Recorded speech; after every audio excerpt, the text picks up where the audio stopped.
हाँ जी, सत श्री अकाल, नमस्कार। क्या हाल है जी? चलो जी, स्टार्ट करते हैं हम।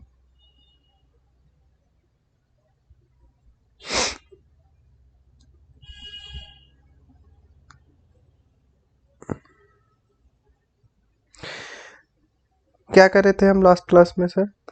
सर लास्ट क्लास में हमने दो बढ़िया बढ़िया मीनिंग सीखे थे। एक तो सर मिसस्टेटमेंट का मीनिंग सीखा था और एक हमने सीखा था फाइनेंशियल रिपोर्टिंग फ्रेमवर्क का। ठीक है जी। अभी हम बहुत स्लो चल रहे हैं, बहुत सारे स्टूडेंट्स को ऐसा लग रहा होगा कि हाँ सर बहुत स्लो है, बट कोई बात नहीं। जितना पेस पे, जिस पेस पे हम चल रहे हैं, बस इस पेस पे आप अपने आप को मेरे साथ रखिए। अब इससे स्लो आप नहीं होने चाहिए जितना मैं हूँ। ठीक है जी। कल की क्लास में जो हमने सीखा था सर, एक तो सर आपने फाइनेंशियल रिपोर्टिंग फ्रेमवर्क का मीनिंग बताया था। सर फाइनेंशियल रिपोर्टिंग फ्रेमवर्क का मीनिंग मैंने क्या बताया था कि जो जो कानून किसी पर्टिकुलर, जिस ऑर्गेनाइजेशन का आप ऑडिट कर रहे हैं, जिस पर्टिकुलर ऑर्गेनाइजेशन में हम ऑडिट करने जा रहे हैं, उस ऑर्गेनाइजेशन के जो फाइनेंशियल स्टेटमेंट्स को बनाने के लिए जो जो कानून हेल्प करते हैं, जो जो कानून में गाइडेंस दे रखे, वो सारे कानून क्या है? रिपोर्टिंग फ्रेमवर्क है। कि उस पर्टिकुलर एंटिटी के फाइनेंशियल्स को रिपोर्ट करने के लिए जो जो कानून है। अगर मैंने बात करता हूं बैंकिंग के लिए, तो बैंकिंग के लिए हमें आरबीआई को भी देखना पड़ेगा। कि अगर हम किसी सिंपल कंपनी का ऑडिट करने जा रहे हैं, क्या उस केस में हम बैंकिंग एक्ट या आरबीआई की गाइडलाइंस को देखेंगे? Answer is no. क्योंकि उसके लिए हमारे पास एप्लीकेबल, उसके अगर कोई नॉर्मल कंपनी है जो कि बैंकिंग इंडस्ट्री नहीं है, उसके फाइनेंशियल स्टेटमेंट में आरबीआई की एनपीए की प्रोविजनिंग की गाइडलाइन, सपोजिंगली आरबीआई ने बैंकिंग इंडस्ट्री को गाइडलाइन दी है कि आपकी जो प्रोविजन होनी है, प्रोविजन करनी है, वो इतने रेट से करनी है, ऐसे करनी है, वो उस कंपनी के लिए तो बिल्कुल भी जरूरी नहीं है। तो क्या जो कंपनी बैंकिंग इंडस्ट्री नहीं है उसके लिए आरबीआई की guidelines or financial reporting framework? Answer is no. तो इसके ऊपर एक क्वेश्चन बन सकता है, सपोजिंगली आपको ऐसे वैसे डाल सकते हैं कि अगर मैं बात करूं कि RBI guidelines, simple RBI guidelines related to classification. आप आई थिंक जब आप एडवांस और जो अकाउंट्स है उसमें जब आप बैंकिंग चैप्टर पढ़ोगे ना, तो आपको ये चीज़ें समझ में आने लग जाएंगी कि होता क्या है। RBI guidelines related to classification of accounts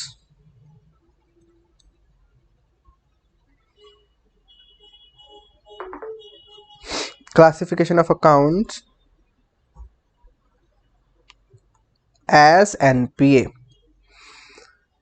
whether this guideline is applicable to an entity whose business is to sell कौन से कॉटन क्लोथ। तो क्या ये एप्लीकेबल, हम बोल सकते हैं क्या ये हमारा क्वेश्चन क्या है, क्या ये एप्लीकेबल है एज ए एफआरएफ? क्या ये एफआरएफ कंसीडर होगा इस पर्टिकुलर एंटिटी का? तो हमारा आंसर क्या होगा, सोल्यूशन इसका क्या होगा? Answer is no. क्यों sir? Why this is not FRF? हम इसका एक लॉजिक देके आएंगे। क्या लॉजिक दोगे आप सर? इसका लॉजिक होगा कि सर एफआरएफ क्या होते हैं? एफआरएफ मींस वो सारे कानून, FRF means those regulatory frameworks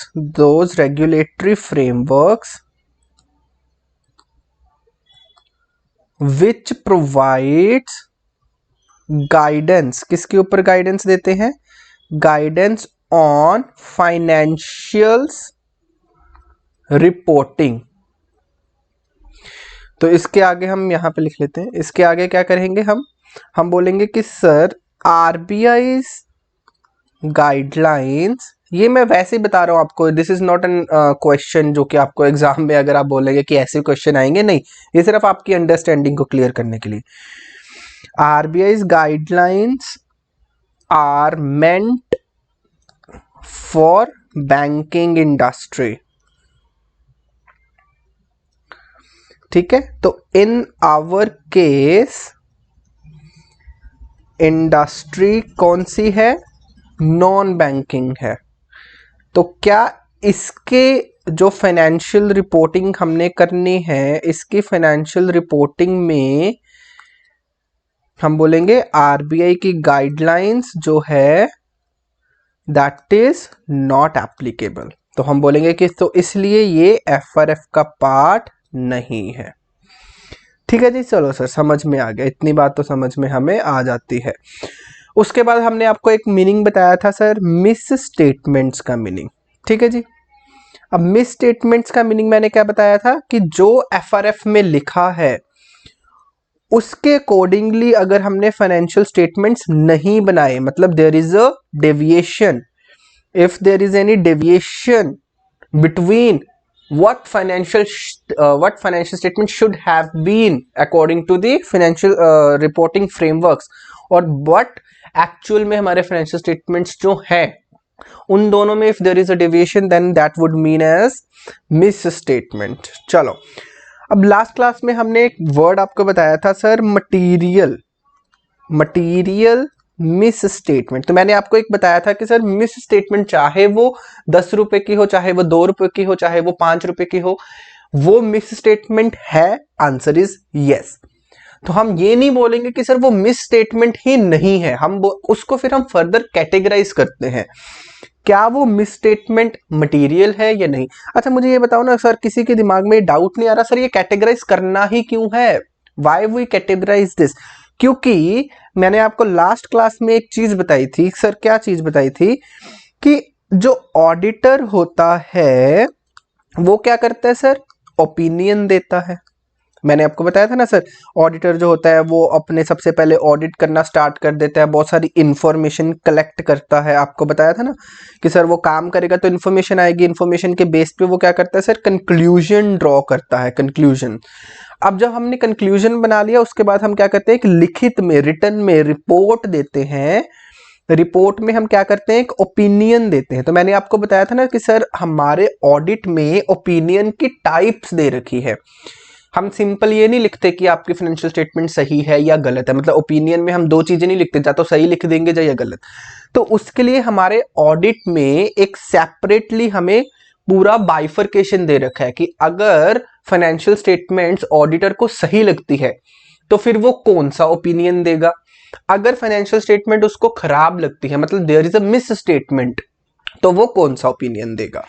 तो वो सबसे पहले हमारी क्लास में आज हमने सीखना है, क्योंकि दिस इज वेरी इंपॉर्टेंट, इसके बिना हम आगे नहीं बढ़ सकते। ये थोड़ी चीजें ऐसी हैं, बेसिक चीजें हैं जिनको हमें प्रॉपरली अभी फुल्ली क्लियर करके चलना पड़ेगा अगर हमने अपना कोई भी चीज आगे स्टार्ट करनी है। ठीक है जी, वैसे जो ये जो ओपिनियन वाली चीजें हैं ये अभी हम आगे जब हम स्टैंडर्ड्स पढ़ेंगे ना तो इसके स्टैंडर्ड्स बने हुए हैं सेपरेटली। ऐसे नंबर 700 है, जिनको नोट करने का शौक होता है ना वो नोट कर सकते हैं, 705 है। तो ये हम इसमें जाके जरूर दोबारा से पढ़ेंगे, बट अभी आप सीखेंगे कि ओपिनियन की टाइप्स होती क्या है। देखो, अब दो तो ब्रॉड कैटेगरी होगी ना सर, एक तो हो गया आपकी फाइनेंशियल स्टेटमेंट बिल्कुल सही है, सही, तो एक तो हो गया सर सही, ठीक है, और एक हो गया सर गलत। दो चीजें आपने बताया, हिंदी मेरी थोड़ी मतलब ऐसी राइटिंग इज नॉट गुड, तो एक तो हो गया सर सही और एक हो गया गलत। मतलब या तो आपको फाइनेंशियल स्टेटमेंट्स में मिस स्टेटमेंट मिल सकती है या फिर आपको फाइनेंशियल स्टेटमेंट्स में मिस स्टेटमेंट्स नहीं मिल सकती हैं। ओके, अब सही का मतलब क्या हुआ? सही का मतलब यहाँ पे, सही का मतलब इज वेरी ब्रॉड। क्या मतलब? यहाँ पे मैं आपको एक वर्ड लिखने जा रहा हूं जिसका अभी मैं मीनिंग आपको बहुत अच्छे से क्लियर करूंगा। तो यहाँ पे अभी जस्ट आप नोट करने के लिए लिख लीजिए, बस एक बार सुन लीजिए। सही का मतलब है कि मैं कौन सा ओपिनियन दूंगा, मैं ओपिनियन देने वाला हूं अनक्वालिफाइड। अच्छा, ओके, अनक्वालिफाइड। अभी आप जस्ट नोट कर लीजिए, मतलब अगर मुझे लगता है कि मेरी फाइनेंशियल स्टेटमेंट्स में गड़बड़ नहीं है तो मैं कौन सा ओपिनियन दूंगा, दैट इज अनक्वालिफाइड। ओके, अच्छा, अनक्वालिफाइड को कुछ और भी बोलते हैं? हाँ sir, clean opinion. Clean, clean opinion, ठीक है। या फिर इसको एक और चीज बोलते हैं अनमोडिफाइड, अनमोडिफाइड ओपिनियन, ठीक है जी। अनक्वालिफाइड, अनमोडिफाइड, क्लीन ओपिनियन, ये तीन वर्ड हम बोलते हैं कि हम ये वाला ओपिनियन देंगे। इन तीनों का मीनिंग इज सेम, ये सेम मीनिंग है। तो इसमें हम क्या कहेंगे, इसमें हम वर्डिंग क्या यूज करते हैं, wording is true and fair opinion. इसको क्या बोलते हैं, ट्रू एंड फेयर ओपिनियन। अभी जस्ट आप लिख लीजिए for the sake of your notes, आप एक बार लिख लीजिए। तो अभी मैंने आपको कुछ समझाया नहीं है, जस्ट मैंने एक चीज बता दी कि सर अगर आपको लगता है कि आपके फाइनेंशियल स्टेटमेंट सही है तो आपका कौन सा ओपिनियन जाएगा, अनक्वालिफाइड, अनमोडिफाइड या क्लीन। इन तीनों में से आप कोई भी वर्ड यूज कर सकते हो, तीनों का मीनिंग इज सेम, ठीक है। तो उसके लिए वर्डिंग जो अब आप लिखोगे वहां पे अनक्वालिफाइड वर्ड नहीं लिखते, ये तो जस्ट एक मीनिंग है। जो आप लिखते हो रिपोर्ट में वो क्या लिखते हो, ट्रू एंड फेयर, कि जो आपके फाइनेंशियल स्टेटमेंट्स है वो ट्रू एंड फेयर है, फेयर। अब इसका बहुत ज्यादा ब्रॉड मीनिंग है इस वर्ड का, फेयर वर्ड का, वो हम सीखेंगे क्या होता है। अच्छा, अब गलत है ना, जो गलत, उसमें कैटेगरीज है हमारे पास। कैटेगरीज क्या है, इस पूरे गलत के ऊपर आपका एसे नंबर 705 बनाया हुआ है इन्होंने। अब गलत में कैटेगरीज है, कैटेगरीज में क्या आ जाता है सर, एक तो हमें लगता है कि सर ये फाइनेंशियल स्टेटमेंट्स में इतनी ज्यादा गड़बड़ है, इतनी ज्यादा गड़बड़ है कि इसमें तो मुझे कुछ ठीक ही नहीं लग रहा, इसमें तो बहुत भयंकर भयंकर गलतियां कर रखी हैं, बहुत बड़ी गलतियां हैं। मतलब यहाँ पे अभी मैं लेमन लैंग्वेज में यूज करूंगा, धीरे धीरे धीरे धीरे हम इसकी प्रोफेशनल लैंग्वेज यूज करें तो इसका मतलब बहुत ज्यादा, दैट इज हम इसको बोल सकते हैं मैसिव, मैसिव मिसस्टेटमेंट्स बोल सकते हैं, ठीक है जी। बहुत ज्यादा, ये लेमन वर्ड है, प्रोफेशनल वर्ड नहीं है। तो एक तो ये चीज हो गया सर, बहुत गलतियां मिल रही हैं मुझे, बिल्कुल भी ठीक नहीं है, फाइनेंशियल स्टेटमेंट्स बहुत गड़बड़ कर रखी है। तो इसके लिए हमारे पास एक ओपिनियन है जिसको हम क्या बोलते हैं, एडवर्स ओपिनियन, एडवर्स ओपिनियन। आपको एडवर्स का मतलब तो समझ में आता है ना, एडवर्स मतलब जो चीज सही नहीं है, एडवर्स है कि जो ये फाइनेंशियल स्टेटमेंट्स हैं ये फाइनेंशियल रिपोर्टिंग फ्रेमवर्क के अकॉर्डिंगली बिल्कुल भी नहीं है। हम ये ओपिनियन दे रहे हैं कि जो फाइनेंशियल स्टेटमेंट्स है वो एडवर्स है। एडवर्स किससे एडवर्स है, फाइनेंशियल रिपोर्टिंग फ्रेमवर्क से, ठीक है जी। अच्छा, अब एक चीज आती है हमारे पास, इसको क्या बोलते हैं, क्वालिफाइड ओपिनियन, क्वालिफाइड या मॉडिफाइड। जो मैंने यहाँ पे अनक्वालिफाइड बोला था, अनमोडिफाइड बोला था, अब इसको मैं बोल रहा हूं क्वालिफाइड या मॉडिफाइड ओपिनियन। अब ये क्या होते हैं, अब इसका मतलब क्या होता है कि सर हमारी जो फाइनेंशियल स्टेटमेंट्स हैं उसमें हमें गलतियां मिली हैं, misstatements are there, but वो बहुत ज्यादा मैसिव नहीं है। मैसिव मतलब सर, क्योंकि मैंने आपको बताया ना कि सर मिस स्टेटमेंट्स हो जाती हैं कई बार, बट वो बहुत ज्यादा नहीं है, बहुत ज्यादा मतलब इतनी ज्यादा नहीं है कि हम उसको बोल दे कि सारी की सारी फाइनेंशियल स्टेटमेंट ही एडवर्स है। मतलब मिस स्टेटमेंट्स आर देयर किसी कम आइटम्स में है। जैसे हम P&L होते हैं ना, उसमें कितनी सारी आइटम्स होती हैं, परचेज है, सेल है, ओपनिंग स्टॉक है, सैलरी है, बहुत सारे एक्सपेंसेस हैं, बहुत सारी इनकम्स है, और बैलेंस शीट में इतनी सारी एसेट्स है। अगर मैं बोलूं कि एडवर्स, एडवर्स ओपिनियन का मतलब है कि मुझे कुछ भी ठीक नहीं लग रहा सर, कि मैंने एक अपने दिमाग में बनाया कि सर इसकी तो सर आधी आइटम्स गलत है। अगर P&L है उसमें अगर 10 एक्सपेंस है उसमें 6 एक्सपेंस तो उसके गलत है, तो इसलिए मैंने एडवर्स ओपिनियन दे दिया कि सर चलो मैं एडवर्स ओपिनियन देता हूं कि आपकी तो मुझे फाइनेंशियल स्टेटमेंट बिल्कुल ठीक नहीं लग रही। क्वालिफाइड या मॉडिफाइड का मतलब होता है कि आपकी फाइनेंशियल स्टेटमेंट ठीक है बट उसमें कुछ गड़बड़ है, कुछ मतलब वो बहुत ज्यादा गड़बड़ नहीं है, कुछ गड़बड़ है। मतलब यहां पे हम बोलते हैं misstatements are there yes but not massive. Massive को अगर चलो अब इसको प्रोफेशनल वर्ड देता हूं मैं आपको, परवेसिव। चलो अभी अब चलो प्रोफेशनल वर्ड पे ज्यादा ध्यान मत देना। तो मिस स्टेटमेंट मैसिव नहीं है, बहुत ज्यादा मिस स्टेटमेंट्स नहीं है, तो इसलिए हम क्या कौन सा ओपिनियन देते हैं सर, मॉडिफाइड ओपिनियन। तो मॉडिफाइड ओपिनियन में हम क्या लिखेंगे, हम ये लिखेंगे कि आपकी जो फाइनेंशियल स्टेटमेंट्स है those financial statements are true and fair. ये ट्रू एंड फेयर तो है बट एक्सेप्ट, एक्सेप्ट ये फॉलोइंग मिस स्टेटमेंट, जो हम लिख रहे हैं ना, यहाँ पे हमने कुछ एक्सेप्शन नहीं डाली थी, यहाँ पे हमने कुछ एक्सेप्शन नहीं डाली थी, यहाँ पे हमने बोला था सारी फाइनेंशियल स्टेटमेंट सही है, यहाँ पे हमने क्या बोल दिया, एक्सेप्ट दिस आपकी financial statement true and fair है।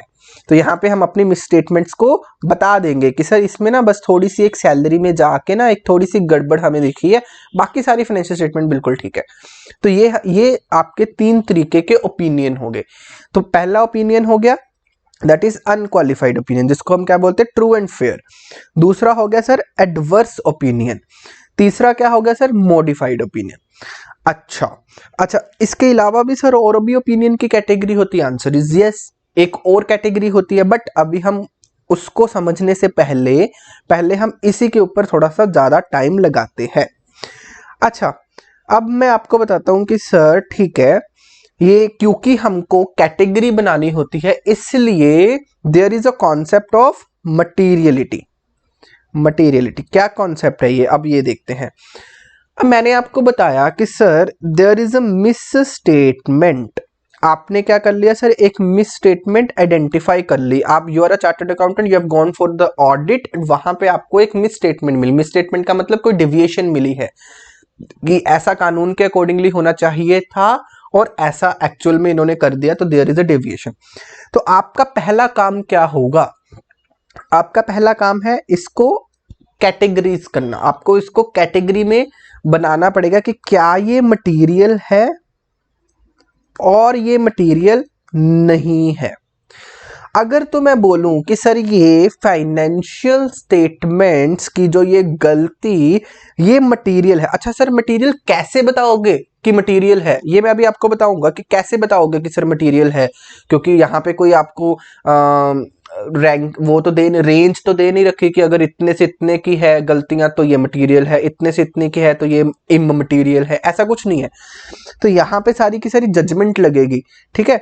तो अभी मैं ये नहीं बता रहा हूँ कि क्योंकि अभी इसके ऊपर आप नहीं जाएंगे, अभी हम बता रहे हैं कि मटेरियल है या नहीं। मैंने बोला कि सर मटेरियल है, अगर मटेरियल है तो उसके लिए हम क्या कहेंगे, उसके लिए हम उसको एक मटेरियल मिस स्टेटमेंट बोल देंगे कि ये misstatement is material miss statement. अगर मटेरियल नहीं है तो वो क्या होगा सर, एक सिंपल, वो उसको हम मटेरियल वर्ड नहीं यूज करेंगे, उसके लिए हम बोलेंगे कि सर ये एक मिस स्टेटमेंट है बट ये मटेरियल नहीं है। अब मैं आपको बताता हूं, अगर कोई आपकी मिस स्टेटमेंट मटेरियल नहीं है तो उसके लिए हम क्या करते हैं, if the miss statement is not material, उसके लिए हम क्लीन ओपिनियन देते हैं। मतलब अगर तो कोई भी मिस स्टेटमेंट नहीं है, या तो कोई भी मिस स्टेटमेंट नहीं है, no misstatement at all, या फिर मिस स्टेटमेंट है बट नॉट मटेरियल, तो उसके लिए हम क्या करते हैं, क्लीन ओपिनियन देते हैं। जो मैंने अभी आपको बताया ना कि सर ये clean opinion, true and fair opinion, तो इसका मतलब मिसस्टेटमेंट्स में भी हो सकती हैं बट मटेरियल नहीं है। मटेरियल का मतलब बहुत इंपॉर्टेंट नहीं है, ओके। अगर अब मैं बताता हूं, अब material miss statement, sir miss statement है वो मटेरियल भी है, मटेरियल मिस स्टेटमेंट है। अब इसको आपको फर्दर कैटेगराइज करना पड़ता है कि सर हमारे तो ना ऊपर से जा रहा है, क्या बता रहे हो, कुछ समझ में नहीं आ रहा। पहली 2 क्लासेस तो ऐसा लगा कि ऑडिट बहुत इजी है, अब आप पता नहीं क्या बता रहे हो, material miss statement, pervasive, clean, modified. सुनते जाइए, क्लास के एंड तक यू विल फील कि आपको सारा कुछ आता है, ठीक है। अच्छा, मैंने क्या बताया, मटेरियल मिस स्टेटमेंट है। अब सर मिस स्टेटमेंट मटेरियल है, चलो ठीक है। अब मटेरियल मिस स्टेटमेंट में मैं आपको ये बता रहा हूं कि सर इसको आपको फर्दर कैटेगराइज करना है कि क्या ये मटेरियल मिस स्टेटमेंट जो है वो बहुत ज्यादा है, परवेसिव वर्ड आपका यूज किया गया है, तो क्या ये परवेसिव है या ये मटेरियल मिस स्टेटमेंट बहुत ज्यादा नहीं है। अगर तो ये बहुत ज्यादा है, परवेसिव है, तो उसको हम क्या बताएंगे, इसके लिए हम कौन सा ओपिनियन देते हैं, एडवर्स ओपिनियन। जो मैंने आपको ये वाला ओपिनियन बताया था अभी कि सर बहुत ही ज्यादा मटेरियल मिस स्टेटमेंट हो तो यहां पे हम कौन सा ओपिनियन देते हैं, एडवर्स। सर बहुत ज्यादा मटेरियल मिस स्टेटमेंट नहीं है, एक आधी मिस स्टेटमेंट है जो कि मटेरियल है, मतलब pervasive miss statement, mass level पे मटेरियल मिस स्टेटमेंट नहीं है, उस केस में हम कौन सा ओपिनियन देंगे, मॉडिफाइड। अब मैं आपको बताता हूँ बच्चों के जो डाउट्स होते हैं, जिनको ये चीजें क्लियर ही नहीं होती। अच्छा, बच्चों से आप किसी से भी जिसने ऑडिट ऑलरेडी पढ़ रखा हो ना, उससे पूछ के देख लेना कि अगर कोई मिस स्टेटमेंट है तो क्या हम ट्रू एंड फेयर ओपिनियन दे सकते हैं। आप बताओ, क्या हम ट्रू एंड फेयर ओपिनियन दे सकते हैं? वो बोलेगा नहीं नहीं, अगर मिस स्टेटमेंट है तो ट्रू एंड फेयर ओपिनियन थोड़ी दे सकते हैं, उसके लिए तो मॉडिफाइड ओपिनियन देना। हर किस गलत बात है। तो आपको पूछना पड़ेगा कौन सी मिस स्टेटमेंट है। क्या मटीरियल मिस स्टेटमेंट की बात कर रहे हो या सिंपल मिस स्टेटमेंट की बात कर रहे हो? अगर तो कोई miss statement material miss statement है तो फिर आप पूछोगे कि क्या ये परवेसिव मटीरियल मिस स्टेटमेंट है। अगर तो परवेसिव है तो सर हम बोलेंगे एडवर्स।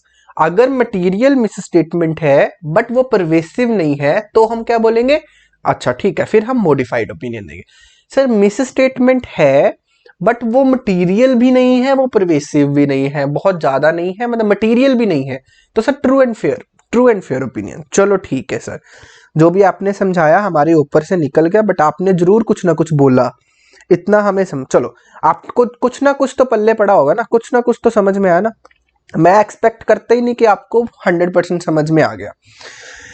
चलो, पर एक बात आप मेरी ये एक छोटा सा चार्ट बना लो, क्लास के एंड तक हमारा ये क्लियर हो जाएगा। ये एक चार्ट बना के रखेंगे। इसमें आप क्या लिखोगे?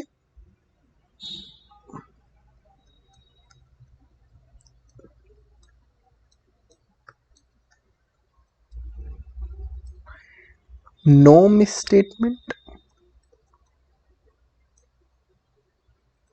या फिर मिस स्टेटमेंट नॉट मटीरियल। ठीक है, यहां पे आप लिखोगे मटीरियल मिस स्टेटमेंट्स। मटीरियल होता क्या है वो मैं आपको, कैसे कैसे पता चलेगा कि ये मिस स्टेटमेंट मटीरियल है या नहीं है, वो मैं आपको बाद में बताऊंगा। ठीक है, अभी आप ये बना के चलो। चलो सर, नो मिस स्टेटमेंट हो या फिर मिस स्टेटमेंट है बट मटीरियल नहीं है, तो उसके लिए हम कौन सा ओपिनियन देते हैं? ट्रू एंड फेयर, जिसको कौन सा ओपिनियन बोलते हैं सर? अनक्वालिफाइड। ओके। अच्छा सर, मटेरियल मिसस्टेटमेंट है तो उसके लिए फर्दर 2 कैटेगरीज, परवेसिव यस या परवेसिव नो। यस है तो कौन सा ओपिनियन दोगे? एडवर्स। अगर यस नहीं है तो कौन सा ओपिनियन दोगे? मॉडिफाइड। चलो जी, चलो हम जरा आपके आईसीआई के पास जाते हैं।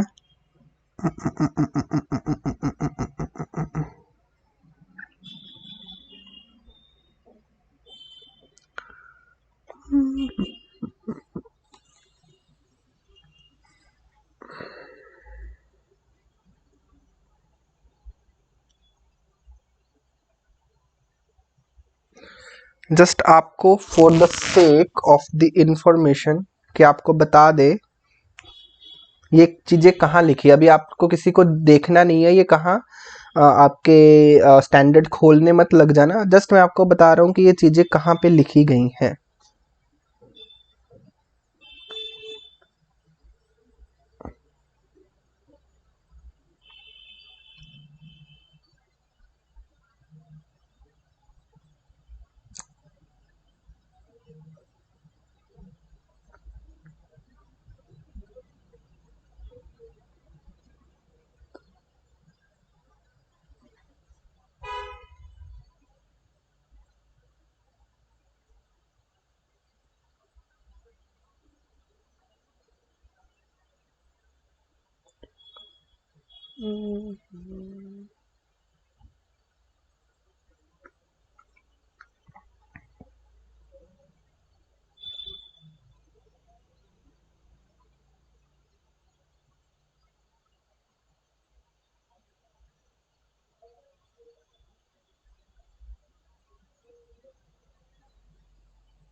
देखो जी, सिर्फ इस चीज, बाकी चीजों को किसी को ध्यान में नहीं देंगे, जो मैं सिर्फ पढ़ा रहा हूँ सिर्फ उसको देखना। हम क्वालिफाइड ओपिनियन कब देते हैं? 7th पॉइंट देखेंगे, when we give the qualified opinion. ये क्वालिफाइड के ऊपर ध्यान दीजिएगा। क्वालिफाइड में बाकी कुछ नहीं देखना, सिर्फ ये देखिए, when the misstatements are individual aggregate, इसको अभी छोड़ेंगे, आर मटीरियल, मटीरियल है सर बट नॉट परवेसिव। मैंने भी आपको वही बताया ना सर, ठीक है। अभी एडवर्स ओपिनियन कहाँ देते हैं? एडवर्स ओपिनियन, एडवर्स ओपिनियन देते हैं सर जहां पे मिस स्टेटमेंट्स क्या हो, मटीरियल हो एंड परवेसिव हो। ठीक है जी, ओके। अब परवेसिव का मीनिंग भी आपको दिखा देता हूं कहाँ। ये क्या है सर, मैंने क्या खोला हुआ है? ये आपका स्टैंडर्ड खोला हुआ है मैंने आपको। अभी मैं बताऊंगा स्टैंडर्ड कैसे बनते हैं, ये कैसे लिखे जाते हैं, वो सारा कुछ बताएंगे। बट आपको एक सेटिस्फेक्शन हो जाएगी कि सर ये जो हम पढ़ रहे हैं ये कहाँ से पढ़ रहे हैं। परवेसिव का मतलब होता है, ये देखो, this is the definition pervasive. अब इसमें मैं आपको बता देता हूँ क्या होता है मीनिंग इसका।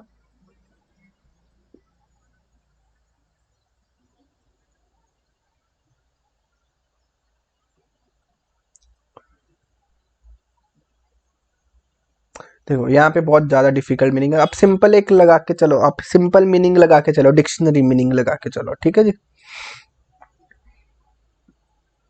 कि बहुत ज्यादा बड़े लेवल के ऊपर आपकी मिस स्टेटमेंट्स है। चलो ये तो हो गया आपका, मैंने मॉडिफाइड वाला दिखा दिया। अब आपको सिंपल क्लीन वाला दिखाते हैं।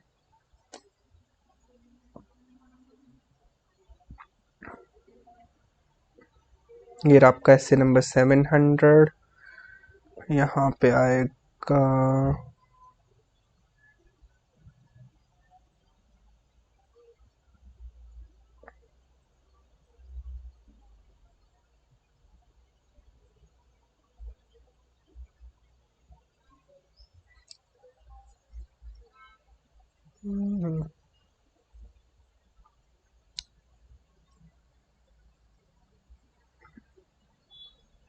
ये देखो यहाँ पे देखेंगे जरा, ऑडिटर,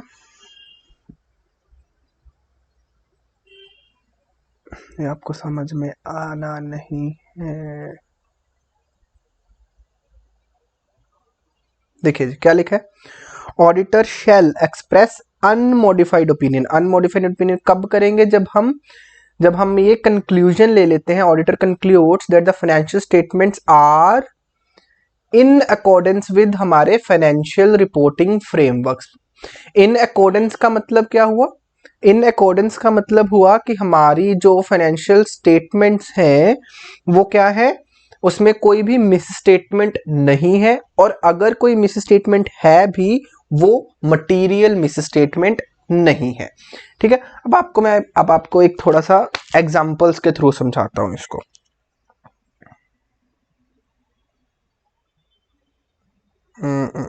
यहाँ पर चलो जी, अब किसी भी स्टूडेंट, कोई भी स्टूडेंट ये सोच सकता है कि सर हमारे ऊपर से निकल गया है, हमें कुछ भी समझ में नहीं आया है। कोई चिंता की बात नहीं है, हम स्टार्टिंग से स्टार्ट करते हैं विद एग्जांपल्स। ठीक है जी, चलो एग्जांपल लेते हैं मिस्टर ब्रिलियंट की। Brilliant is a chartered accountant. ये किसका ऑडिट करने जा रहे हैं सर? ये कंपनी का ऑडिट करने जा रहे हैं, एबीसी लिमिटेड। एबीसी लिमिटेड का ऑडिट करने जा रहे हैं। अब आप फैक्ट्स जरा सुनिए क्या है। जब आप ऑडिट कर रहे थे तो जो मिस्टर ब्रिलियंट है, मिस्टर ब्रिलियंट ने क्या किया, इनको इनकी बैलेंस शीट चेक कर रहे थे सर ये। अब बैलेंस शीट में आपको पता है कि सर एसेट्स होती हैं, ठीक है, लाइबिलिटीज होती हैं। अब एसेट्स एंड लाइबिलिटीज में हमने क्या देखा कि जो ये कंपनी है इन्होंने प्रोविजन बना रखी है, एक प्रोविजन। ठीक है जी, अच्छा, जो ये प्रोविजन बना रखी है ना, आपको भी पता होगा सर, प्रोविजंस के लिए हमारे पास इंडेस है, सेपरेटली अकाउंटिंग स्टैंडर्ड्स हैं कंपनीज के ऊपर जो प्रोविजंस बननी चाहिए। चलो, अब ये जो प्रोविजन है इसमें हमें क्या मिली सर? एक मिस स्टेटमेंट मिली। क्या मिस स्टेटमेंट मिली? सपोजिंगली हम बात कर लेते हैं ग्रेच्युटी की या फिर कोई पीएफ फंड की जिसमें हमारे पास प्रोविजन बनानी होती है, तो वहां पे हमें कोई मिस स्टेटमेंट मिल गई सर रेट की, कि आपको जो according to financial reporting framework है, मिस्टर ब्रिलियंट ने चेक किया और उसको क्या मिला सर कि फाइनेंशियल रिपोर्टिंग फ्रेमवर्क में सपोज चलो पीएफ का बात करते हैं ना, पीएफ, तो पीएफ का जो आपको रेट काटना चाहिए था वो 12% है, हमारे कानून में लिखा गया है कि आपको 12% के हिसाब से काटना है, ठीक है। और हमारी जो कंपनी है, कंपनी उन्होंने क्या कर लिया सर, उन्होंने 12% की बजाय उनको गलती हो गया, उन्होंने 10% ही काटा। वो होता ना कि टीडीएस के रेट होते हैं बहुत सारे 10%, उन्होंने 10% ही काट लिया, तो उनको ये 12% दिमाग से निकल गया, 10% काट लिया। चलो जी, अब मैं आपको बताता हूं और फैक्ट्स। अगर ये 12% के हिसाब से पीएफ काटते तो उसकी अमाउंट बननी थी, कितनी बननी थी? 20 लाख। और अगर इन्होंने मतलब सपोजिंगली 20 लाख ज्यादा बननी थी, 20 लाख रुपीस ज्यादा बनने थे जो कि हमने डिडक्ट करने थे एम्प्लॉयज के, बट इन्होंने 20 लाख कम डिडक्ट करे हैं। अब आप मुझे बताइए, सारे फैक्ट्स देख के आप मुझे बताओ कि हमको कौन सा ओपिनियन देना चाहिए।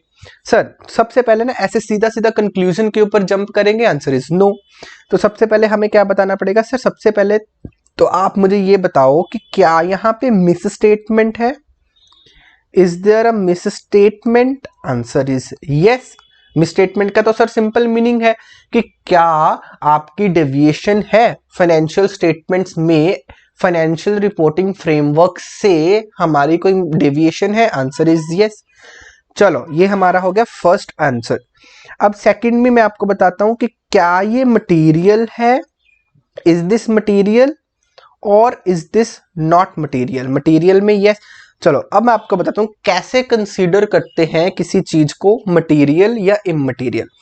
देखो आपके जो स्टैंडर्ड्स है ना उसमें ये लिखा हुआ, मैं आपको पढ़ा दूंगा कहां पे लिखा गया है, हमारे स्टैंडर्ड्स में भी लिखा गया है। यहां पे आपको क्या लगानी पड़ती है, किसी भी पर्टिकुलर चीज को अगर हमने मटेरियल या इममटेरियल कंसीडर करना है, वहां पे आपको लगानी पड़ेगी सर प्रोफेशनल जजमेंट। जजमेंट का मतलब क्या हुआ? आप अपना दिमाग लगाओ, you are a chartered accountant, आपके पास इतना दिमाग होना चाहिए कि आप अपने सिचुएशन टू सिचुएशन दिमाग लगाओ। आप दिमाग लगाओ और सोचो कि क्या ये पर्टिकुलर चीज मटेरियल हो सकती है या नहीं।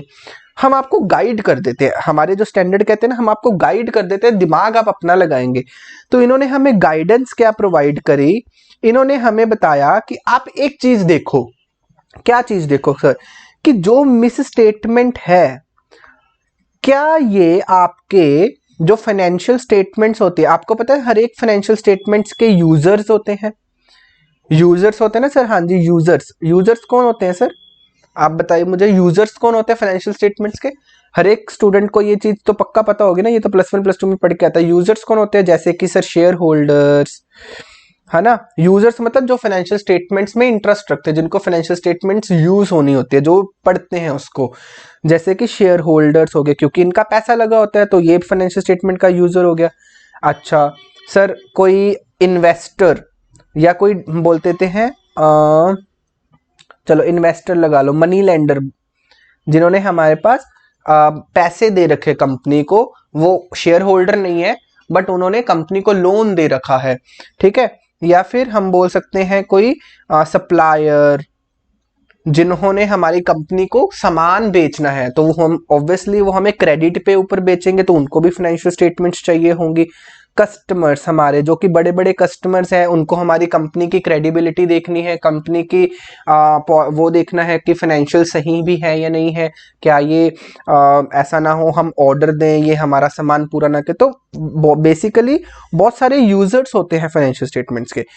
तो जो मेन यूजर होते हैं वो कौन होते हैं sir? Investors and share holders. जो शेयर होल्डर्स हैं, इन्वेस्टर्स हैं, वो मेन यूजर्स होते हैं फाइनेंशियल स्टेटमेंट्स के।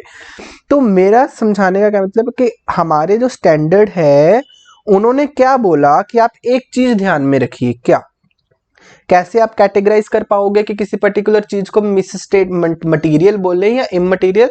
तो कहते हैं आप एक चीज देखो कि जो ये यूजर्स हैं, जो मिस स्टेटमेंट हुई है, क्या ये मिस स्टेटमेंट यूजर्स के जो इकोनॉमिक डिसीजंस हैं, डिसीजंस यूजर्स के किस चीज को, डिसीजंस को, क्या ये डिसीजंस को इंपैक्ट करेगी? बताओ जी। तो इसका मतलब अगर कोई मिस स्टेटमेंट ऐसी हुई है जो कि हमारे यूजर्स के डिसीजंस को इंपैक्ट करेगी, तो उसको आप क्या कंसीडर कर लो? वो मटेरियल कंसीडर कर लो। अगर कोई ऐसी मिस स्टेटमेंट है जो हमारे यूजर्स के ऊपर इंपैक्ट नहीं करती, जिसका कोई इम्पैक्ट, यूजर्स क्या बोलेंगे, अगर उनको पता भी चल जाए यूजर्स को कि ये मिस स्टेटमेंट है, तो भी उनको कोई फर्क नहीं पड़ने वाला, वो अपना डिसीजन चेंज नहीं करेंगे, उन्होंने कंपनी में इन्वेस्ट करना है तो वो करेंगे ही। तो यूजर्स का डिसीजन चेंज नहीं होगा, ऐसी मिस स्टेटमेंट्स को क्या बोलेंगे हम? इममटेरियल। अच्छा सर, अब बहुत सारे स्टूडेंट्स ऐसे हैं जो कि सिर्फ और सिर्फ अमाउंट के बेस के ऊपर कैटेगराइज करते हैं, क्योंकि उनको पढ़ाया ही नहीं जाता, भाई बच्चों को पता ही नहीं है। अब बहुत सारे बच्चे क्या करते हैं, वो सोचते हैं कि अगर तो कंपनी में बहुत ज्यादा अमाउंट की मिस स्टेटमेंट है, देन हम बोलेंगे कि मटेरियल है। अगर बहुत कम अमाउंट की मिस स्टेटमेंट है तो हम बोलेंगे कि ये इममटेरियल है। Answer is perfectly no. ऐसा हर केस में ऐसा नहीं होता। देखो मैं आपको क्या बता रहा हूं,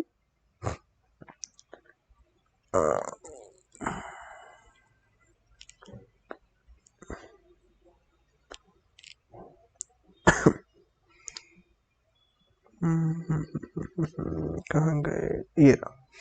अच्छा, तो अब मैं आपको बताता हूं, सपोजिंगली, तो मैंने आपको अभी एक बात बताई कि सर जो अमाउंट के बेस पे, सपोजिंगली एक कंपनी है, उन्होंने सिर्फ और सिर्फ 1,000 रुपए की गलती करी है, सिर्फ और सिर्फ, और वो कंपनी कितनी बड़ी है सर? लाखों करोड़ों की कंपनी है वो सर। कंपनी की जो टर्नओवर है वो that is 1,00,000 crore, supposedly sir, इतनी बड़ी कंपनी, और उन्होंने सिर्फ और सिर्फ 1,000 रुपए की गलती करी है, तो क्या हम इसको इग्नोर कर सकते हैं? Answer is yes. बट सिर्फ और सिर्फ अमाउंट के बेस पे आप डिसीजन लोगे? नहीं। अमाउंट के बेस पे डिसीजन ले सकते हैं, answer is yes, but her case में लोगे नहीं। इसके लिए आपको और फैक्ट्स देखने पड़ते हैं। तो सबसे पहले तो आपने देखा, अगर मैं आपको सिर्फ यही फैक्ट दे दूं कि सिर्फ 1,000 रुपए की गलती करी है, तो आप क्या करोगे सर? लाख करोड़ की कंपनी है, तो जो यूजर्स होंगे उनको 1,000 से क्या मतलब पड़ेगा ना, 1,000 की गलती कर भी दी तो क्या फर्क है? जो यूजर्स हैं उनके डिसीजन में कोई फर्क पड़ेगा? Answer is no. क्योंकि सर 1,00,000 करोड़ की कंपनी है, तो उन्होंने सिर्फ 1,000 रुपए की गड़बड़ करी है, गलती करी है, तो उसका जो यूजर्स है उनके डिसीजंस के ऊपर इंपैक्ट नहीं पड़ेगा। चलो, ये तो हो गया इतने से फैक्ट्स जब मैंने दिए आपको। अब मैं आपको फैक्ट्स थोड़े और देता हूं। अब एक फैक्ट मैंने दे दिया सर, ये जो 1,000 रुपए की गलती है ना, ये गलती फ्रॉड की है। This is a fraud. Fraud मतलब कि सर ये कंपनी के जो डायरेक्टर है उन्होंने 1,000 रुपए का फ्रॉड किया है। फ्रॉड कैसे किया सर? इन्होंने झूठे अपने आप को, जैसे होता है ना कि सर वाउचर्स मिलते हैं, तो उन्होंने झूठे वाउचर्स क्लेम कर लिए 1,000 रुपए के फैमिली के नाम पे। चलो जी, अब बताओ, this is a fraud, this is not a mistake, this is a fraud. कि 1,000 रुपए की जो हमें मिस स्टेटमेंट मिली है, that is a fraud miss statement. अब आप सोचो कि अगर तो हमें ये फैक्ट नहीं पता होता कि सर ये फ्रॉड है, तो हमारे लिए ये जो यूजर्स हैं उनके इकोनॉमिक डिसीजन के ऊपर इंपैक्ट नहीं डालता। क्यों? क्योंकि उनको 1,000 से क्या मतलब ना, 1,000 की गड़बड़ कर। बट अब मैंने बता दिया कि सर ये फ्रॉड है, फ्रॉड। तो अब आप मुझे बताओ, जो भी उनके यूजर्स ऑफ फाइनेंशियल स्टेटमेंट्स होंगे, अब उनको पता चल जाए कि सर कंपनी में फ्रॉड हुआ है, चाहे वो 1,000 रुपए का हुआ है बट फ्रॉड हुआ है, तो क्या उनके डिसीजन चेंज नहीं हो जाएंगे? Answer is yes. क्यों चेंज हो जाएंगे सर? उनके दिमाग में आएगा कि सर जो कंपनी 1,000 रुपए का फ्रॉड आज कर सकती है, वो कल को और भी फ्रॉड कर सकती है। तो अगर हमारा जो कंपनी है वो फ्रॉड करती है, तो इसका मतलब वहां पे अमाउंट जो है वो मैटर करेगी। तो हम अपना दिमाग लगाएंगे, प्रोफेशनल जजमेंट लगाएंगे कि सर यहाँ पे तो इकोनॉमिक जो यूजर्स हैं उनके इकोनॉमिक डिसीजंस चेंज हो जाएंगे। Answer is yes. तो यहाँ पे यही मिस स्टेटमेंट यहाँ पे क्या हो जाएगी सर? मटेरियल। तो इसका मतलब सिर्फ और सिर्फ अमाउंट के बेस पे आप कैटेगराइज कर सकते हो किसी मिस स्टेटमेंट को मटेरियल या इमटेरियल? Answer is no. तो आप क्या करेंगे, आप सबसे पहले एनालाइज करेंगे कि जो मिस स्टेटमेंट हुई है, क्या ये मिस स्टेटमेंट जो users of the financial statements हैं, मैं आपको बता रहा हूं बच्चों, ये किसी को भी ये चीजें बिल्कुल भी पता नहीं है। आप प्लीज ध्यान से इन चीजों को सीखिए। आप किसी से भी पूछेंगे ना, ये कोई भी बताने वाला नहीं है, क्योंकि किसी को नॉलेज ही नहीं है कैसे किसी पर्टिकुलर मिस स्टेटमेंट को मटेरियल या इमटेरियल कंसीडर करते हैं, वो आपको कोई नहीं बताएगा, क्योंकि पता ही नहीं है किसी को। आप यूजर्स के डिसीजंस को देखेंगे। तो हमने अभी एक बात को क्या कर लिया, लॉक कर लिया कि सर हमने यूजर्स के फाइनेंशियल डिसीजंस को देखना है कि क्या उनके इकोनॉमिक डिसीजंस जो हैं वो चेंज हो जाएंगे अगर उनको ये मिस स्टेटमेंट के बारे में पता चल गया। अगर तो हो जाएंगे तो हम क्या बोलेंगे कि ये misstatement is to be considered as material.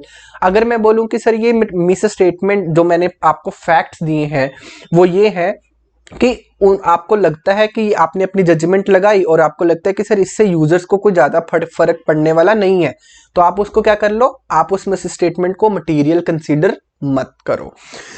चलो जी, अब ये चीज क्लियर हुई। अब मैं आपको अपना केस देता हूं। सर हमारा जो एग्जाम्पल चल रही थी उसमें मैंने आपको बताया कि सर 1000 रुपए की गलती है और ये मटेरियल है। मैंने बता दिया sir this is a material mistake, material. तो अब आपको कैटेगराइज करना है कि हम कौन सा ओपिनियन दे। तो अब आप क्या पूछोगे सर मुझसे कि सर अच्छा ठीक है 1000 की गलती है, वो मटेरियल है, मटेरियल। तो अब आप क्या करोगे कि सर आप मुझे ये बताओ कि क्या ये परवेसिव है या ये परवेसिव नहीं है। परवेसिव का मतलब हो गया कि सर ये बहुत ज्यादा है आपके फाइनेंशियल स्टेटमेंट्स में।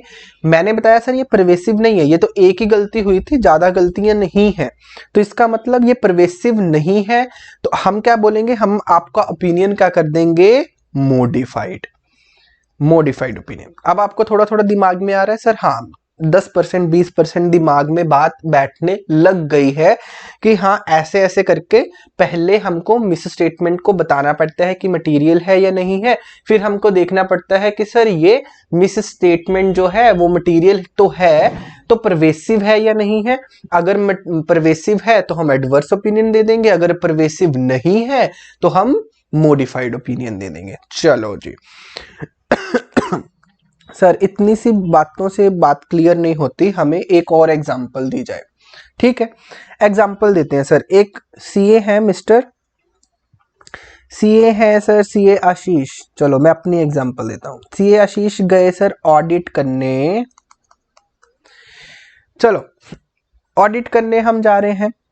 अब ऑडिट करने गए हैं, वहां पे कंपनी ले लेते हैं हम, कोई XYZ लिमिटेड, ये कंपनी है। और जब हम इसका ऑडिट कर रहे हैं हमें क्या मिला सर, मुझे एक चीज मिली है कि कंपनी में एक मुझे मिस स्टेटमेंट मिली।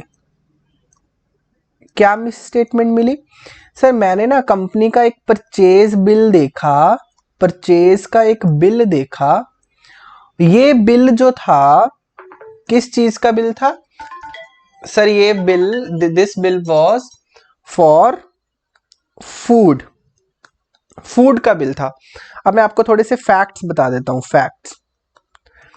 फैक्ट्स क्या है सर, आपका जो जीएसटी एक्ट है, जीएसटी कानून है, उसके सेक्शन नंबर 17 सब सेक्शन 5 में अगर कोई फूड का बिल है उसके ऊपर हमें आईटीसी अलाउड नहीं है। Got it.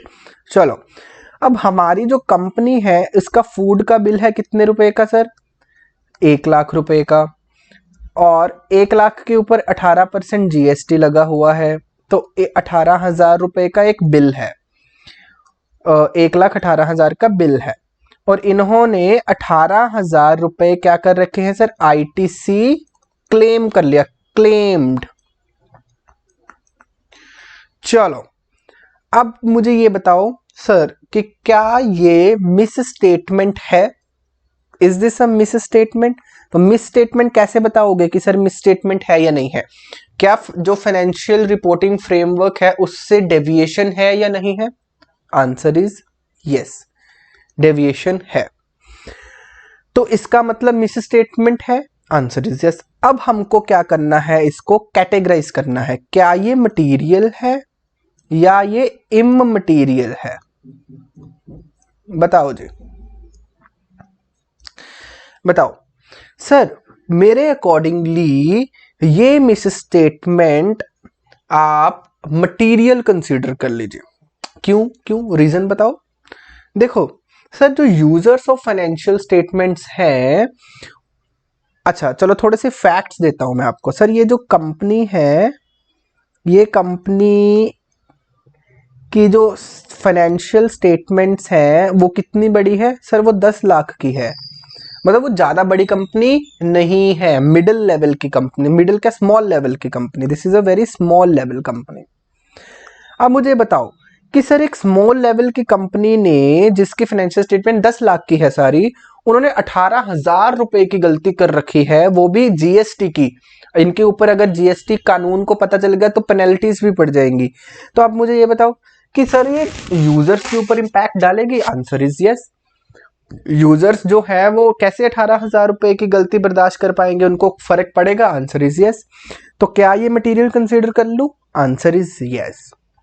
अच्छा अब मुझे बताओ, यही मैं फैक्ट चेंज कर लेता हूं। सर ये कंपनी जो है that is 10 lakh crore company, 10 lakh crore की कंपनी है, और जो इन्होंने गलती करी है 18,000 की, कोई फ्रॉड नहीं किया इन्होंने, ये जानबूझ के गलती नहीं करी है, गलती से इन्होंने आईटीसी क्लेम कर लिया, हमने चेक कर लिया, फ्रॉड नहीं है, इंटेंशनल नहीं है, 18,000 का है।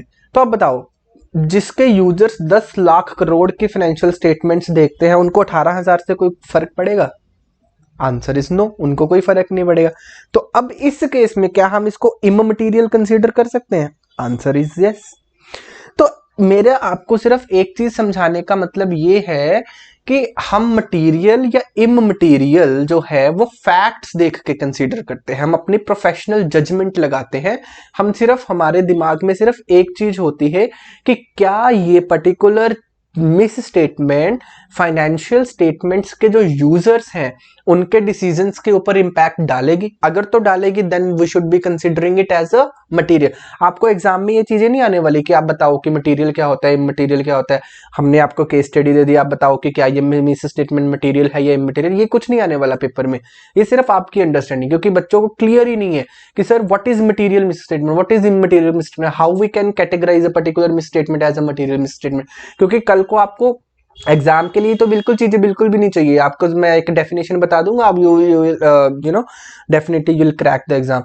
बट आपने प्रैक्टिकली जब ऑडिट करने जाना है तो आपको you have to categorize a misstatement into a material और अ इममटेरियल। तो then what you will be thinking, obviously what you are learning now that will work there.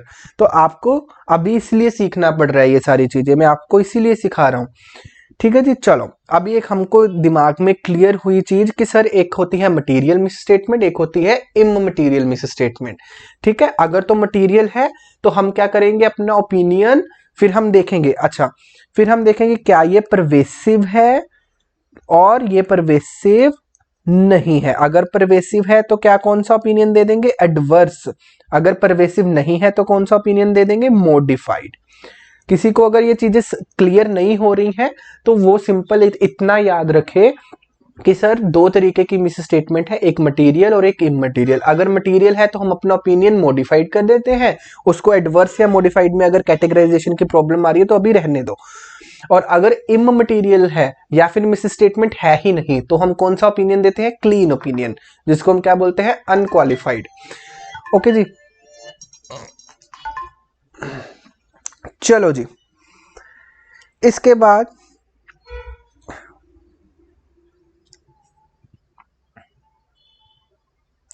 हाँ जी, अब मुझे एक बात बताओ कि सर अभी आपने एक चीज बता दी कि सर मटीरियलिटी कैसे डिफाइन करते हैं, थोड़ा बहुत हमने समझा, मटीरियल कैसे बोलते हैं, किसी मिस स्टेटमेंट को मटीरियल कैसे बोलते हैं, मटीरियल कैसे बोलते हैं, और कौन सा ओपिनियन देते हैं। ये तो अभी शुरुआत है, अभी इसके आगे हम बहुत कुछ सीखने वाले हैं जिसमें मटीरियल ओपिनियन के ऊपर एक और टाइप आ जाएगी जो हम सीखेंगे, धीरे धीरे धीरे धीरे करके सीखेंगे। चलो अभी मैं आपको एक और मीनिंग बताता हूँ। चलो अभी इन चीजों से हटके एक चीज बताते हैं आपको। हमने एक स्टैंडर्ड स्टार्ट करना है, अभी नेक्स्ट क्लास में एक स्टैंडर्ड स्टार्ट करेंगे। तो उस स्टैंडर्ड को स्टार्ट करने के लिए ऐसे नंबर 200, आपको ऐसे नंबर जैसे ही 200 पढ़ेंगे आपको ऑडिट इतना इंटरेस्टिंग लगने लगेगा, यू यू विल फील कि यू आर स्टडिंग समथिंग, एक बहुत अच्छा सब्जेक्ट पढ़ रहे हैं। बट हमें एक चीज क्लियर करनी जरूरी है कि स्टैंडर्ड्स होते क्या हैं। बच्चों के मन में ना एक हवा बैठा हुआ है कि स्टैंडर्ड क्या है भाई, हाय हाय हाय पता नहीं क्या हो गया। चलो मैं आपको बताता हूँ स्टैंडर्ड आए क्यों थे, what do you mean by standard, ये जरूरत क्यों पड़ी थी स्टैंडर्ड्स। आपको पता है जब बहुत साल पहले जो ऑडिट होता था, ऑब्वियसली ऑडिट कौन करते हैं, सीए लोग करते हैं। तो जो सीएस लोग होते थे वो ऑडिट करने चले जाते थे। तो जब कोई ऑडिट करते हैं तो वहां पे बहुत सारी प्रॉब्लम्स आती हैं। एक सीए को जब हम ऑडिट करते हैं बहुत सारी सिचुएशंस ऐसी आ जाती हैं जिसको हमें हैंडल करना पड़ता है खुद से। ठीक है, जैसे कि बहुत सारी ऐसी सिचुएशन है जहां पे हमें पता नहीं लगता कि हम क्या करें। तो हम क्या करते थे, वो जो सीएस थे ना, पुराने लेवल के सीएस थे, वो खुद ही उन सिचुएशंस को टैकल करते रहते थे। ठीक है, अब कोई ऑडिट करते टाइम कोई ऐसी प्रॉब्लम आ गई, उन्होंने टैकल कर लिया। फिर क्या करते थे, ऐसे जैसे 2 3 4 साल बाद उनका एक्सपीरियंस हो जाता था। तो अब एक सीए है जो कि एक्सपीरियंस्ड सीए है, एक्सपीरियंस्ड, और एक सीए है जो कि अभी फ्रेशली सीए बना है, फ्रेश सीए अभी अभी क्वालिफाई किया है। अब आप लोगों को ये चीज तो पता होगी ना सर, कोई एक्सपीरियंस्ड सीए हो, चाहे एक सीए के पास 20 साल का एक्सपीरियंस है और एक सीए है अभी फ्रेशली सीए बना है, दोनों सीएस की जो पावर होती है वो पावर इज सेम। दोनों सीएस की जो साइनिंग पावर होती है वो सेम होती है। अगर फ्रेश वाला सीए जो है वो साइन कर दे, उसकी कोई हम ये बोलेंगे, ये थोड़ी बोलेंगे कि उसकी अहमियत कम है, नहीं। क्योंकि अगर किसी के पास डिग्री है, किसी कोई मेंबर है आईसीआई का, उसके पास साइनिंग अथॉरिटी जो है वो बिल्कुल सेम रहती है। बट मुझे एक बात बताओ, जो ये 20 ईयर्स पुराना सीए है, इसने बहुत सारी ऐसी सिचुएशंस देखी होंगी जिसको इसने टैकल किया होगा खुद से, जो ये फ्रेशली सीए है इसको नहीं पता है। क्योंकि प्रैक्टिकली जब हम ऑडिट करते हैं तो बहुत सारी ऐसी सिचुएशन आती हैं जिसको हमें टैकल करना नहीं आता।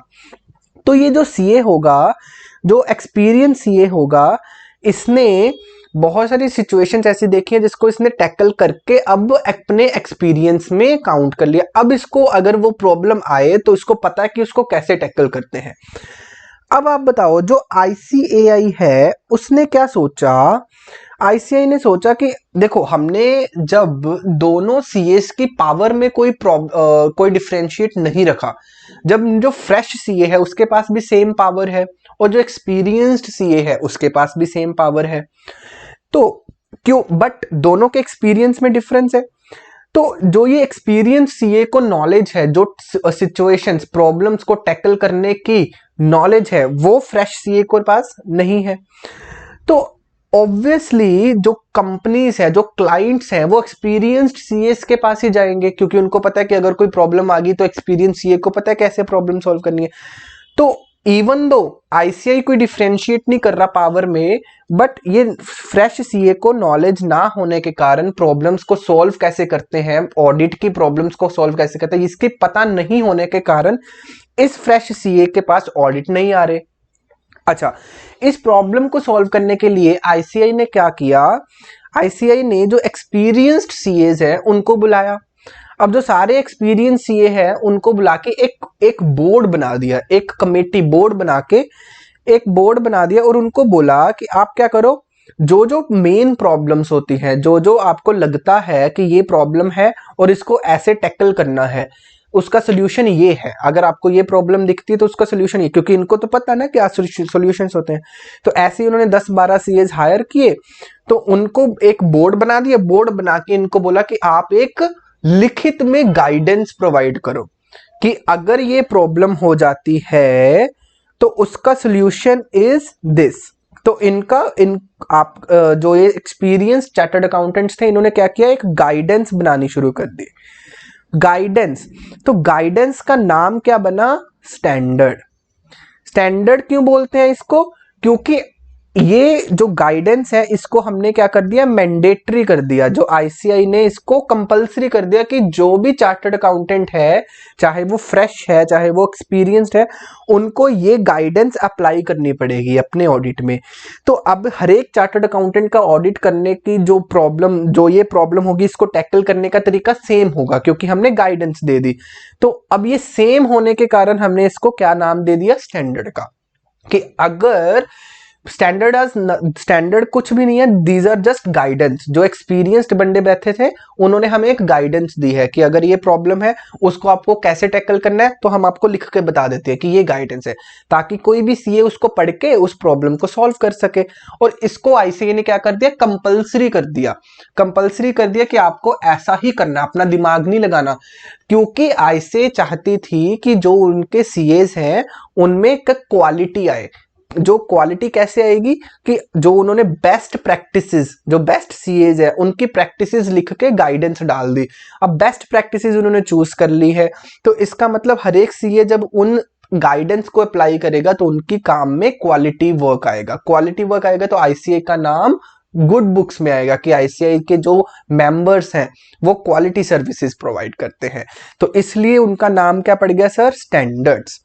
तो स्टैंडर्ड्स इसलिए बोला जाता है क्योंकि ये गाइडेंस जो है वो सारे जो सीएस है उनके ऊपर मैंडेटरी और सारे सीएस को अप्लाई करनी होती है। तो स्टैंडर्ड्स क्या हो गया, जस्ट सिंपल गाइडेंस। जब आप पढ़ोगे तो आपको पता चलेगा कि सर ये गाइडेंस है और कुछ नहीं है। तो वैसा हुआ नहीं है ये कोई, ये पहले प्रॉब्लम हमें बता देंगे कि ये प्रॉब्लम है, उसके बाद हमें एक उसकी गाइडेंस दे देंगे कि इसको कैसे आप टैकल कर सकते हैं। तो वो गाइडेंस आर स्टैंडर्ड्स। ठीक है जी, चलो अभी नेक्स्ट क्लास में हम कंटिन्यू करते हैं। आज की class it was little tricky, but चलो पहले मैं आपको सम अप कर दूं आज की क्लास को थोड़ा सा। आज की क्लास में हमने क्या सीखा सर, हमने सिर्फ ये सीखा कि जो ओपिनियन देना होता है किसी भी चार्टर्ड अकाउंटेंट को, जब ओपिनियन देना होता है उसको ओपिनियन देने से पहले कैटेगरी कर लेनी चाहिए कि जो मिस स्टेटमेंट है क्या वो मटेरियल है या इमटेरियल है।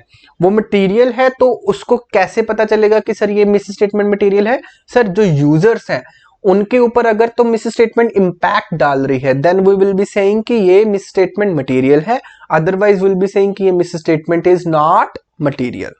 ठीक है जी। अभी अगर किसी स्टूडेंट को ज्यादा समझ में नहीं भी आ रहा तो कोई प्रॉब्लम वाली बात नहीं है, ये चीजें हर रोज आएंगी हमारी क्लास में डेली। तो आपको ये थोड़ा सा आज मैंने स्टार्ट करना बहुत जरूरी था ये चीजें, क्योंकि जैसे हम कल स्टार्ट करेंगे, स्टैंडर्ड स्टार्ट करेंगे, तो आपको पता चल जाएगा कि सर ये चीजें किसी को नहीं पता है। आप अपने पीयर्स, जो अपने स्टूडेंट्स, आपके जो फ्रेंड्स हैं उनसे पूछ के देखना, nobody knows difference between material misstatement, how we can categorize a misstatement as a material misstatement। तो ये चीजें आपको सबको पता होनी बहुत ज्यादा जरूरी है। नेक्स्ट क्लास में you will definitely know the difference कि क्यों हमने आपको ये आज की क्लास में बताया। ठीक है जी, okay, thank you so much, okay, bye bye.